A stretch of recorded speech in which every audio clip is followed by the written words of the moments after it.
Salamlar Aygün xanım, yeni videomuzda xoş gördük sizi. Bu ay artıq daha çox özümüzlə məşğul olduğumuz bir aydır və keçən videomuz çox maraqlı, hamının sual verdiyi sərhədlər mövzusu haqqında idi. Çox sağ olun, siz də orada cavab verdiniz. Bugün də nələrdən bəhs eləyəcəyik, bizi necə fərqindəliklər gözləyir, bu haqqda biraz məlumat verərdiniz, zəhmət olmasa.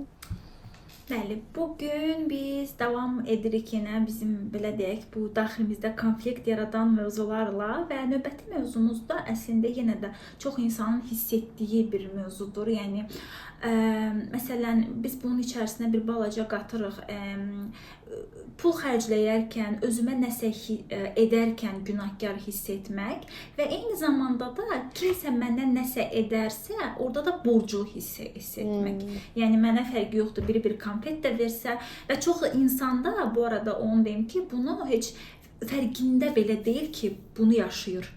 Elə bilir ki, səxavətlidir. Elə bilir ki, əli açıqdır. Və yaxud da ki, kənardan da yəni soruşsanız deyərlər ki, necə əl açıq insandır, səxavətli insandır. Ona 1 verirsən 5 verir. Baxın, bu məndə də çox var idi və mən bunu bir dəfə bir podkastda da demişdim ki, mənim yəni bunu özümdə fərqinə varmağım bir dostumun mənə çox belə qəribə bir şeylə belə bir cümlə olmuşdu. Desən bir podkastda danışmışdım ki, onların bir dovşanları var, evdə dovşan saxlayırlar. Və həmin o dovşanda deməli sənəddə burada belə deyək də bütün heyvanların pasportu olmalıdır və sənəddə də dovşanın ad gününü avqust ayı yazdırıblar. Hansı ki mən də avqust ayında doğulmuşam və zarafatda dedilər ki, dedilər bu da bir şirbürcüdür da bu dovşan. Dostum da qayıtdı da dedi ki, kopya Aygün kimi də gətirirsən ona bir dənə nəsə verirsən, gedir sonra öz nə deyirlər o yaşadığı yerdən 3-4 dənə şeyi gətirir sənə verir. Mən belə qaldım, baxdım, bir neçə il öncə olub bu söhbət. Sanki güya indi mən burada tərifi eşitdim axı. Amma mən başladım düşünməyə ki, demək ki, dostlarımda doğrudan da belə bir algı var ki, yəni Aygünə 1 edirsən, 5 edir. Və mən oturdum, başladım analiz edəndə öz həyatımı, baxdım ki, həqiqətən də yəni mənə biri konfet versə, mən ona gərək şokolad qutusu aparım. Yəni mən özümü demək ki, bu dərəcə borclu hiss edirəm. Düzdür, bunun altında başqa səbəblər də var. İndi danışacağıq bununla barədə. Amma yəni bu normal deyil. Demək ki, mən məsələn, yenə də baxın, o dəyərsizlik də duyğusu ola bilər işin içində. Yəni, mən bir həm imkan vermirəm ki, kimsə mənə birdən məndən daha çox nəsə edər, anında aparıb onu qaytarmalıyam ona. Və bu məndə, baxın, çox bəsit bir, yəni, hardan hara gələn bir məsələ. Həmişə deyirik, oyaq yaşasaz, yəni, böyük, yəni, birdən-birə ki, birinin çox dəxlisiz bir zibili aparat sözü ilə belə siz çox böyük bir fərqindəlik yaşaya bilərsiniz əslində. Mən oradan bax belə bir fərqini oturub, yəni bütün həyatımı analiz etmişdim və görmüşdüm ki, mən məsələn nə qədər çox insana borc verirəm, mən niyə görə çox insana borc verirəm? Çünki mən orada özümü yəni bir növ sanki dəyərli hiss edirəm və kimsədən heç nə almıram ki, mən borclu olmuyum. Yəni təkcə pul mənasında yox, kömək, maddi mənəvi də, yəni hər şey bunun içərisində gedir və böyük bir fərqindəlik yaşamışdım onunla. Yəni baxaq ki, bunun ümumiyyətlə kökləri hara gedib çıxır və ondan sonra da bir balaca baxaq ki, nə edə bilərik.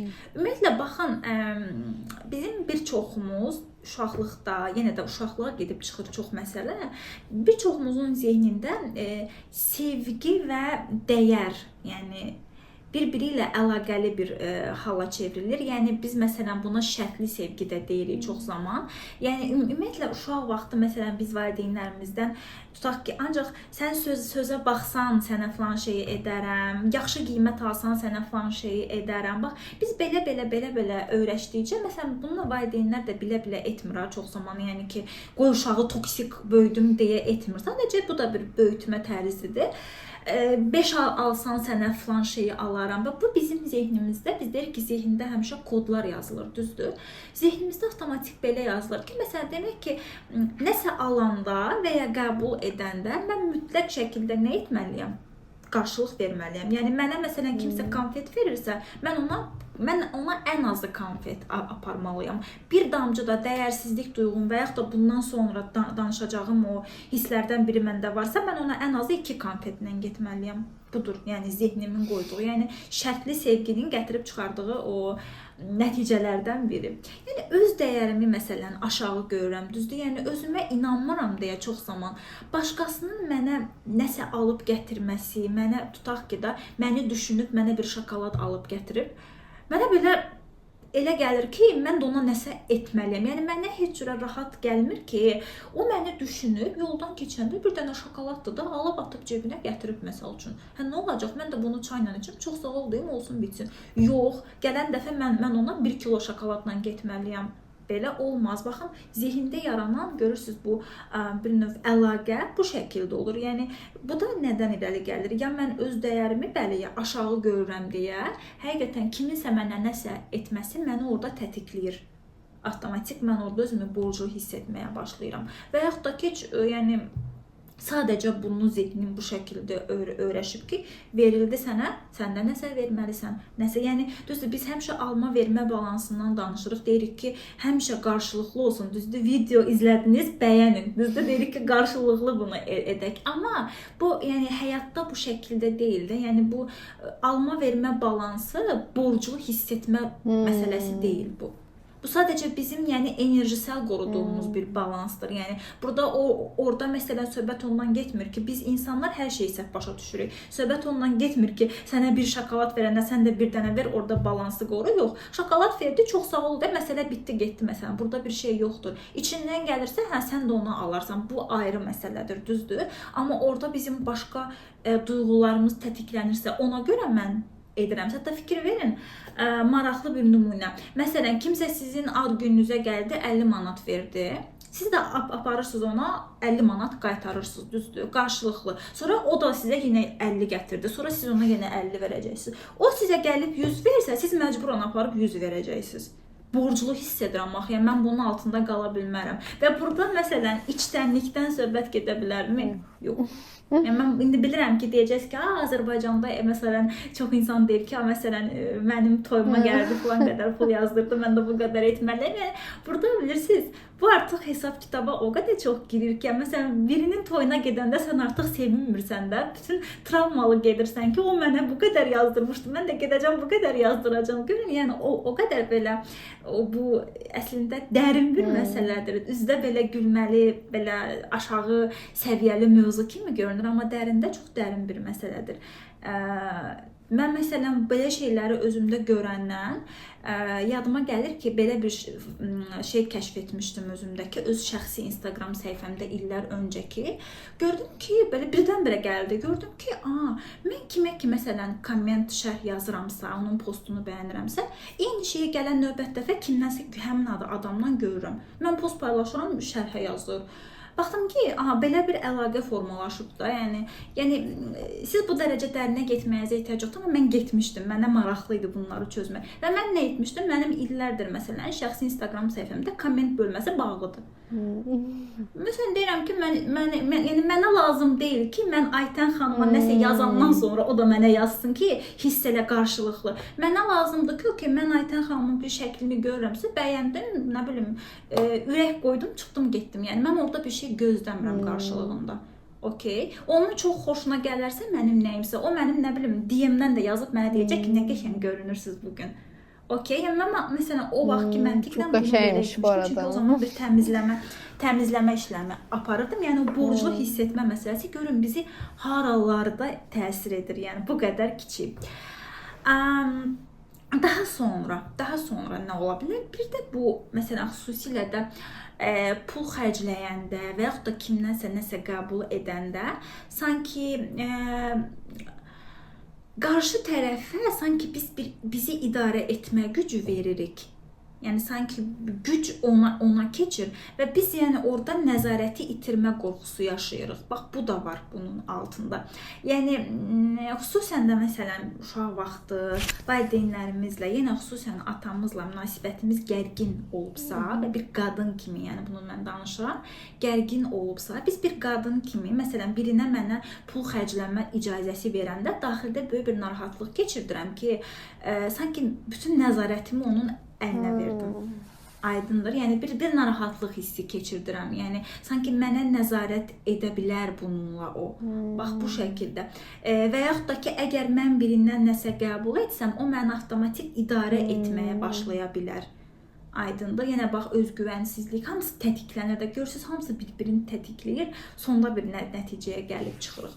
Və bax bu şəkildə bizim yəni biz birindən alarkən çox borclu hiss edirik. Bizə çox bəsit bir şey olunarkən biz dərhal onu geri qaytarma hissi daşıyırıq və adətən belə insanlara dediyim kimi çox zaman cəmiyyətdə səxavətli, əlaçıq, nə bilim, yəni o balansı həqiqətən qorumağı bacaran, həqiqətən öz dəyəri yüksək olan insanlara, nə bilim, egoist deyirlər və s. ki, ay görsən məsələn ona filan şeylər olundu, bir dəfə qayıdıb o da filan şey eləmədi, amma sən onu istəyirdin, elədin, o da çox sağ olun dedi, keçdi. Bu qədər bəsitdir əslində, düzdür? Amma sən onu belə edərkən də nəsə gözləyirsən ki, mən onu etdim, o da mənə et, yəni içdən gəlmir də bu, düzdür? İçdən gəlmədiyinə görə avtomatik, yəni orada elə bir qəribə bir əlaqə yaranır ki, mən ona, sən ona, sən ona, bir il sən ona etməsən, o da sənə etməyəcək, küstünüz, münasibətiniz bitdi. Təmənnadır yəni. Bax bu şəkildə biz cəmiyyətdə çox belə enteresan əlaqələr qururuq. Bilmirəm, sizin nəsə bir kommentiniz, şərhiniz varmı burada? Və bunu məncə Aygün xanım elə cəmiyyətə görə bu təmannalı yaxşılıq sistemini pozmaq da çətindir. Çünki onda da sizi qınamağa başlayacaqlar ki, yəni bu qərarı siz artıq fərqində olmusunuz və başa düşmüsünüz ki, mən artıq təmənnalı şəkildə yaxşılıq eləməyə başlamışam və nə vaxt ki buna stop desəz, cəmiyyətdən o rəylər də mütləq şəkildə gələcək ki, tutaq ki, qonşun bir qab yemək gətirdi, sən ona geri qaytarmalısan, mütləq konfet doldurub o qabı içərisinə. Yəni bu dediyim kimi, yəni ürəkdən gələrək edilmək başqa şeydir. Sən ona, o sənə yaxşı bir şey verib, sən o qədər sevimlisən ki, qarşılığında onun üçün daha qəşəng bir şey bişirib göndərmisən. Bu başqa bir hissdir. Amma dediyimiz kimi, ay gəldi, mən də indi onun qarşılığını qaytarım. Bu da biraz fərqli hissdir. Bir tərəfdən belə sıxılırsan, bir tərəfdən gələcək rəylərdən sıxılırsan. Bəs o rəylərdən necə, rəylər qarşısında özümüzü necə qorumalıyıq mı deyim, necə möhkəm qalmalıyıq mı deyim. Bunun bir üsulu varmı sizin tətbiq elədiyiniz? Əslində mən burada baxın, bizim çox dərin o cəmiyyət normalarımıza toxunmuram. Yəni məsələn bizim bir var ki, adət ənənəmizdir ki, boş gələn qabı boş qaytarma, düzdür? Bu bir adətdir. Amma bir də var ki, daha bizim öz üstümüzə yüklədiyimiz məsuliyyətlər. Baxın, siz orada məsələn o ayrımı qoysanız, yəni daha sonrasında hətta o adət, ənənəni və s. belə yerinə yetirərkən də əslində deyərdim ki, özünüzü xoşbəxt hiss etmə ehtimalınız arta gedəcək. Amma onda bəli, yəni mən deyərdim ki, baxın, öz dəyəri yüksək olan, özünü qorumağı bacaran, o dedik sərhədlər qoya bilən, yəni bu alma vermə balansını doğru şəkildə qoruya bilən insanların həyatında bu qədər heç nə ad günü var, nə toy var, nə də bir şey var. Çünki siz yəni hamı ilə elə o al verə girmişsiniz deyə bütün günü toydan, ad günündən çıxmırsınız, düzdür? Amma yəni mənim bu qədər tanışım var, amma mən heç yəni nə bilim Polşada ümumiyyətlə yəni son 7 ildir yaşayıram, deyəsən 3 dəfə cəmi toya getmişəm. Yəni belə bu şəkildə. Yəni məsəl üçün mənə kimsə dəvət edirsə, əgər o insanla mənim konkret yaxınlığım yoxdursa, mən o insanın toyuna getmirəm məsələn. Və burada heç məsələ, yəni amma məsələn biri məni tanıyır, mən onun getmək istəyirəmsə, mənim ümumiyyətlə məsələn heç belə deyək, kobud deyək, vecimə belə deyil ki, mənim toyum Bakıda olmuşdu. Mən burada ümumiyyətlə yəni bir kiçik bir belə deyək, nə deyirlər ona, parti etmişdim və çox yaxın insanlarımı çağırmışdım, yəni bu şəkildə.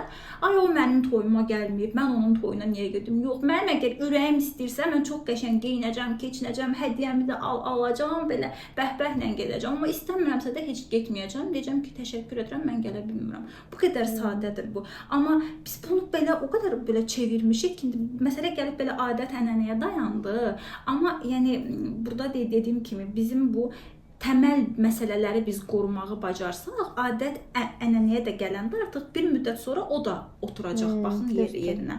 Amma burada söhbət adət ənənədən getmir əslində. Söhbət yəni bizim o tamam o borclu hissiyatımız ki var. Yəni bir şeyi sevgidən edin də, sevərək edin. Borclu hiss edərək etməyin. Nə qədər ki borclu hiss edərək edəcəksiniz, yəni o qədər də bu döngü davam edə gedəcək. Amma sevgidən etsəniz həmişə baxın bir xoşbəxt olacaqsınız. İçiniz içiniz daima rahat olacaq. Çünki kimdənsə nəyisə verdim, gözləyirəm, aldım, təzədən geri verdim. Bu belə bu şəkildə o çoxlu necə deyirlər, o tərz münasibətlərə girməmiş olacaqsınız və bu tərz münasibətlər sizə ümumiyyətlə enerji vermir, sizin enerjinizi alır. Yəni bir var ki, sizlə mənim münasibətim həqiqətən səmimiyyət üstünə qurulub. Yəni mən sizə şokolad gətirəndə gözləmirəm ki, o da mənə gətirsin. Yəni mən verdim, unutdum, getdi. Sizə nə vaxtsa yadınıza düşsə mənə birini gətirirsiniz. Bir var belə qurulub, bir də var ki, stressdir də. Mən verdim, o deyir ki, sabahdan mən almalıyam. Sonra mən dedim ki, ayda mənə gəldi, sabahdan mən almalıyam. Bax bu şəkildə aydındır. Söhbət bundan gedir yəni. Düzdür əslində. Yəni çox adət-ənənələrə girmək istəmirdim, amma yəni genel olaraq cəmiyyətdə bu çarxlar çox dönür. Adətən ki, xəstə ziyarətinə getmək. Bəlkə heç ora getmək istəmirəm, amma falan kəsin anasının, nə bilim, hansısa xəstəliyində onu ziyarət eləmişdi deyə qarşılıqlı şəkildə. Biz bu qarşılıqlara çox hesab-kitab da tuturuq.